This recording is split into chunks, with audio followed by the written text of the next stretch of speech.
official grand opening of the McKinney, the former Days Inn in Hartford on Brainerd Road, is now an 80-bed homeless shelter for men. But the McKinney is more than just a meal, shower, and a place to sleep. This is a place where the homeless can get back on their feet. Watch this.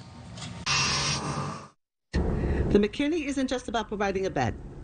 It's about empowering individuals to be the best they can be by supporting them with comprehensive wraparound services. These services include on-site, and I repeat, on-site, behavioral health services, case management services, housing readiness, employment and training, GED training, and more. What I gained here, besides those necessities that literally kept me alive, was the dignity and the restoration of hope. John, in 1987, Stuart McKinney, along with President Reagan, a Republican, signed the Stuart McKinney Homeless Assistance Act. Not many people talk about homelessness on the Republican side of the aisle. This is a special issue to you and to your dad, because as a Republican from Fairfield County, he highlighted these issues that most people now think are blue issues, not red issues. And they shouldn't be. They should be all of our issues, right? And, you know, credit to Commissioner Mosquera Bruno. She's doing a terrific job. The Community Renewal Team, which is offering great services. And, of course, Governor Lamont. This is a model for the rest of the country. It's kind of a one-stop shop. So they have medical services, so you can see a doctor, you can get healthy. They have classrooms where you can be taught things online. They're taught if they're missing training. There's a reason why people are homeless. Nobody chooses to do that. And whether it's economic reasons or health reasons or mental health reasons or addiction issues, the McKinney will help people solve all of those. And we know once you solve your problems and you get employment, and they're helping people get employment, you can find permanent housing. So this is the way to do it. Shelters, you need emergency shelters, but that's not the solution. Well, and Danielle, sadly, homelessness issues is now trickling down to our youth. It is.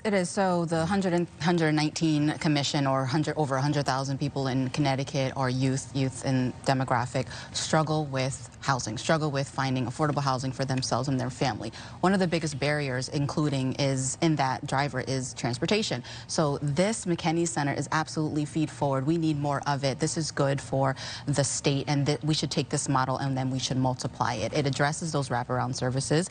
It addresses those services that are so hard to reach, because the biggest barrier is transportation. And so having that right in-house is really going to combat, and again, however we can support to continue to drive those models around the entire state is going to do best for Connecticut. Yeah, I'll go a step further. It shouldn't just be for homelessness. You know, Chris Murphy is doing another hearing on it this morning. He has people on the phone trying to work on issues. But what about these services before they lose their housing? That's another issue. We need to be more supportive here in Connecticut. We send money into the cities, and it kind of gets out. It doesn't get out. But the residents that need the services, those exact services are what they need. And, John, I want to compliment your dad on pushing that issue to the forefront. But this shelter being up and running is going to be powerful. Now, let's look at all the services we're offering that, and how do we get them into the communities of need?